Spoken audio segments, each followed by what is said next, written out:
नमस्कार, जोहार, बहुत बहुत स्वागत है आप सभी का हमारे यूट्यूब चैनल पे। दोस्तों मेरा नाम निखिल है और आज की इस वीडियो में बात करेंगे BBMKU UG semester 4 history major paper 8 की, जिसमें आज हम लोग पढ़ेंगे दोस्तों राष्ट्र संघ यानी कि लीग ऑफ नेशन। दोस्तों राष्ट्र संघ क्या है, इसके सदस्य कितने आते हैं दोस्तों, साथ ही साथ इसके अंग कौन कौन से हैं, इन सभी पे हम लोग चर्चा करेंगे दोस्तों। ठीक है, तो आज हम लोग बहुत ही आसान और सरल शब्द में दोस्तों राष्ट्र संघ को जानने का प्रयास करेंगे, जो कि परीक्षा के दृष्टिकोण से बहुत ही ज़्यादा महत्वपूर्ण रहने वाला दोस्तों। तो वीडियो को अंत तक अवश्य देखें, है ना। चलिए, उससे पहले जितने भी छात्र छात्राएं हमारे चैनल पे न्यू हैं, चैनल को सब्सक्राइब करें और पुराने छात्र छात्राएं अपने मित्रों को शेयर करें दोस्तों। क्लियर, तो जानते हैं दोस्तों क्या है राष्ट्र संघ।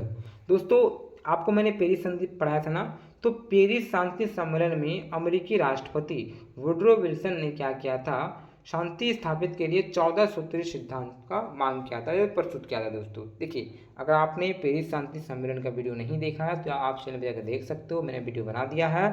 ठीक है भाई, जब हम लोग पेरिस शांति सम्मेलन पढ़ रहे थे, आपने अगर पढ़ा होगा तो आपको मैंने पढ़ाया था कि अमेरिका का जो राष्ट्रपति वुडरो विल्सन है, उसने 14 सूत्रीय मांगों का वहाँ पे जिक्र किया था, है ना भाई। क्या शांति स्थापित हो, है ना, इन सभी को लेकर तो 14 सूत्री वहाँ पे उन्होंने मांग रखा था, आपको पता है। अब उन्हीं प्रयासों से लीग ऑफ नेशन नामक एक अंतर्राष्ट्रीय संस्था का स्थापना हुआ दोस्तों, जो वहाँ पे शांति के लिए 14 सूत्री मांग की थी उन्होंने। अब उसी से क्या होंगे, प्रभावित होगी, है ना, लीग ऑफ नेशन यानी कि राष्ट्रीय संघ की स्थापना हुई दोस्तों।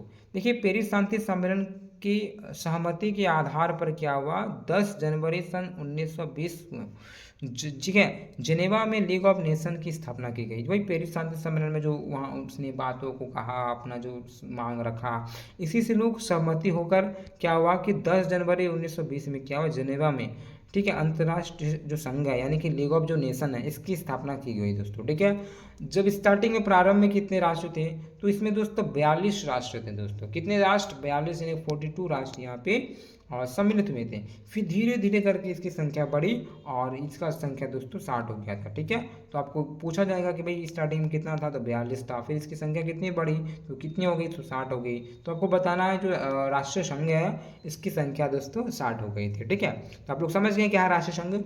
सिंपल सा एक बार 1 मिनट सुनिए क्या है राष्ट्रीय संघ।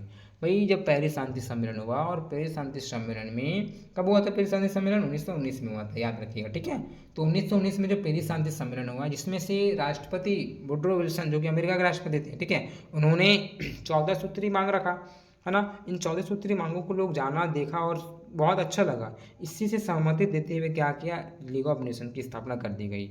स्टार्टिंग में तो 42 सदस्य थे, है ना, इसके बाद 60 हो गई। ठीक है, चलिए अब इसके स्रोतों को थोड़ा बात जान लेते हैं हम लोग।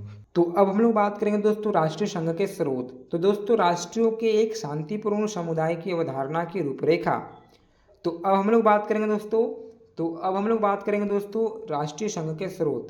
तो दोस्तों राष्ट्रों के एक शांतिपूर्ण समुदाय की अवधारणा की रूपरेखा तो बहुत पहले सन 1795 में की गई थी। जिस प्रकार से आज राष्ट्र संघ की बात हो रही है ना, अंतर्राष्ट्रीय स्तर पर इतना बड़ा संगठन बने, ठीक उसी प्रकार से 1795 में इसका चर्चा हो चुका था दोस्तों। ठीक है, जब इमैनुअल कैंट की जो परपेचुअल पीस फिलोसॉफिकल जो स्केच है दोस्तों, इसमें राष्ट्र संघ के बीच एक रूपरेखा रखी गई थी दोस्तों। ठीक है, जो राष्ट्रों के बीच संघर्षों को नियंत्रित करने और शांति को, ठीक है, प्रोत्साहित करें, इसको लेकर चर्चा सन 1795 में किया गया था दोस्तों। ठीक है, तो इसका जिक्र हम लोगों को मिलता है।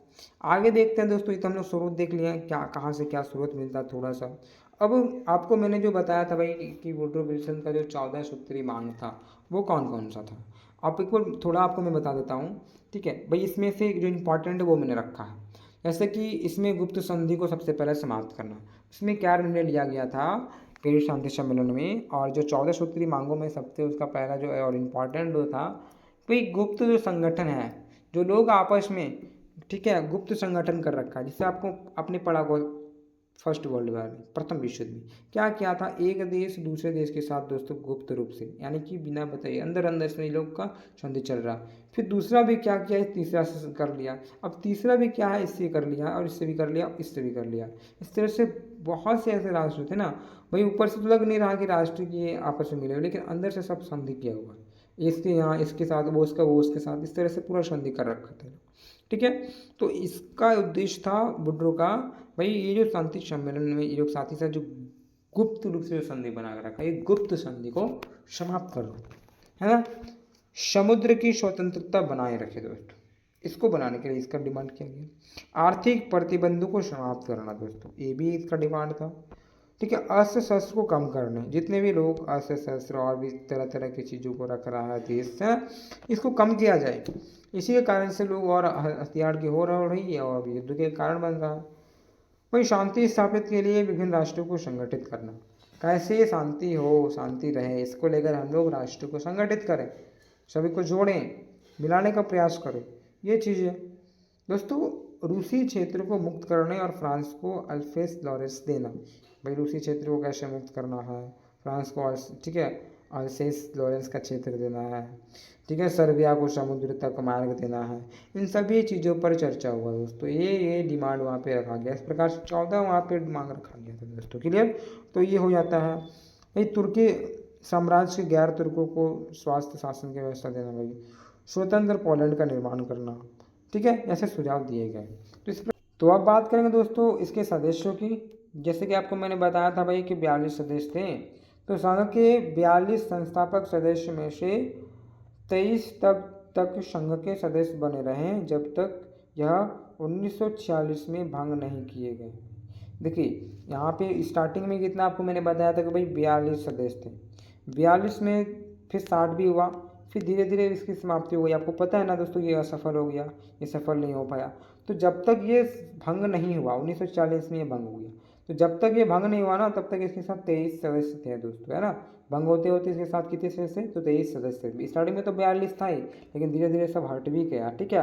और हट के विभाजन के समय यानी भंग होने के समय ये 23 थी दोस्तों, ठीक है, इसकी सदस्यता। चलिए दोस्तों, स्थापना वर्ष में 6 अन्य राज्य शामिल हो गए। जब इस वर्ष इसकी स्थापना हुई थी उसमें 6 लोग नए शामिल हुए, जिसमें से 2 संघ में अस्तित्व के दौरान ही सदस्य बन गए, ठीक है। बाद में क्या हुआ ना, बाद के वर्षों में 15 देश संघ में शामिल हो गए, है ना। तो दोस्तों सोवियत संघ भी केवल 18 सितंबर सन 1934 को सदस्य बना दोस्तों।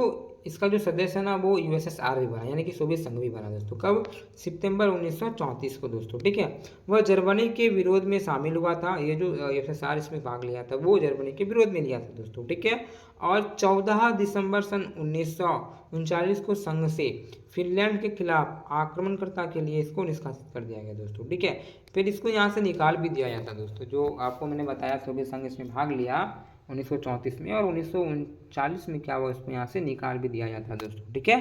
चलिए, तो दोस्तों सोवियत संघ निष्कासन में संघ ने अपने स्वयं के नियमों को तोड़ दिया, ठीक है। परिषद के 15 में से केवल 7 सदस्य को निष्कासन करने के लिए मतदान किया गया दोस्तों। जैसे कौन कौन से, ग्रेट ब्रिटेन, फ्रांस, बेल्जियम, है ना, बोलिविया, मिस्र, दक्षिण अफ्रीका और, ठीक है, डोमिनिकन जो गणराज्य थे ये। तो इन सभी में इस 7 लोगों को दोस्तों इसको मतदान करने का अधिकार दिया गया था, जो कि संघ के घोषणा पत्र के अनुसार वीटो के लिए आवश्यक बहुमत के नियम के अनुसार नहीं था दोस्तों, क्लियर। तो इस प्रकार से इसको भी निकाला जाता है। तो इस प्रकार से आपको मैंने बताया भाई कि जो 42 जो सदस्य थे वो धीरे धीरे करके हटता गया, है ना। और अंतिम समय में 23 बचा, जो कि इसके बाद तो इसका भंग ही हो जाता है। तो इसके सदस्य के बारे में थोड़ा सा मैंने आपको बताया। अब थोड़ा सा अंग की चर्चा करें तो कौन कौन से अंग थे दोस्तों इसके, ठीक है, यानी कैसे कैसे कार्य इसको करने के लिए अंग की भी जरूरत होती थी। तो राष्ट्रीय संघ का क्या क्या अंग था, तो आप बता सकते हैं दोस्तों, सामान्य सभा थी, जैसे हम लोग यूएनओ अभी पढ़ते हैं ना, तो इसमें भी सदस्य हैं, 6 सदस्य हैं संयुक्त राष्ट्र संघ में। तो इसी प्रकार से राष्ट्रीय संघ के कौन कौन संघ थे, तो सामान्य सभा थी, परिषद था दोस्तों, सचिवालय था, अंतर्राष्ट्रीय न्यायालय, है ना। इस प्रकार से महत्वपूर्ण थे, तो बोलना आपको सामान्य सभा, परिषद, सचिवालय, अंतर्राष्ट्रीय न्यायालय, है ना, स्थायी न्यायालय, स्वास्थ्य संगठन, ये भी इसके थे, है ना। साथ ही साथ अंतर्राष्ट्रीय जो श्रम संगठन है ये, शरणार्थी आयोजन, महिलाओं की कानूनी स्थिति का अध्ययन के लिए समिति। इस प्रकार से इसका कुछ अंग था दोस्तों, ठीक है। तो मेनली जो अंग 4 जो है इंपॉर्टेंट है, सामान्य जो सभा है वो, परिषद, सचिवालय, अंतर्राष्ट्रीय न्यायालय। इसके जो और भी सहयोगी में थे, जैसे कि स्थायी न्यायालय थे, स्वास्थ्य संगठन था दोस्तों, अंतर्राष्ट्रीय श्रम संगठन, है ना। इसके बाद शरणार्थी आयोग हो गया, महिलाओं की कानूनी स्थिति का अध्ययन करने के लिए समिति। तो इस प्रकार से इसके और भी सहयोगी थे दोस्तों, ठीक है। तो आपको मैंने बताया दोस्तों राष्ट्र संघ क्या है, जो कि आपको समझ में आ गया होगा दोस्तों। लीग ऑफ नेशन क्या है तो समझ गए हैं, है ना। इसके बाद मैं आपको बताऊंगा कि जो लीग ऑफ नेशन यानी कि राष्ट्र संघ का उद्देश्य क्या था, स्थापना का क्या कारण रहा है, साथ ही साथ ये असफल क्यों रहा दोस्तों। असफलता के कारणों को भी मैं आपको बताऊंगा, ठीक है। तो आशा करता हूँ कि ये आपको समझ में आ गया दोस्तों। आपको कुछ नहीं बोलना है, राष्ट्र संघ की अगर बात की जा सकती है तो सिंपल सा आप उत्तर लिखिएगा पे बताइएगा दोस्तों कि जब पेरिस शांति सम्मेलन किया गया 1919 में, तो राष्ट्रपति वुडरो विल्सन ने, ठीक है, अमेरिकी राष्ट्रपति वुडरो विल्सन ने 14 सूत्री सिद्धांतों को मांग किया था, जो आगे चल के लीग ऑफ नेशन एक अंतर्राष्ट्रीय संस्था की स्थापना की गई, है ना। लोग सहमति दिए, इसमें लोग जाने, थोड़ा पढ़े, स्टडी किया गया भाई क्या चीज़ है। तो इसको लेकर लोग जब सहमत हो गए तो 1920 में क्या हुआ, जिनेवा में लीग ऑफ नेशन की स्थापना कर दी गई। कब? 1920 में दोस्तों। फिर धीरे धीरे इसमें लोग जुड़ने लगे। स्टार्टिंग में 42 थे, फिर 60 हो गए, है ना। और आने वाले समय में ये फिर अंत भी इसका था दोस्तों, ठीक है। अब क्या क्या वुडरो विल्सन का मांग था वो मैंने आपको थोड़ा बता दिया, और धीरे धीरे आने वाले समय में इसका भाग भी हो जाएगा दोस्तों, ठीक है। तो इस प्रकार से आपको मैंने राष्ट्रीय संघ बताया।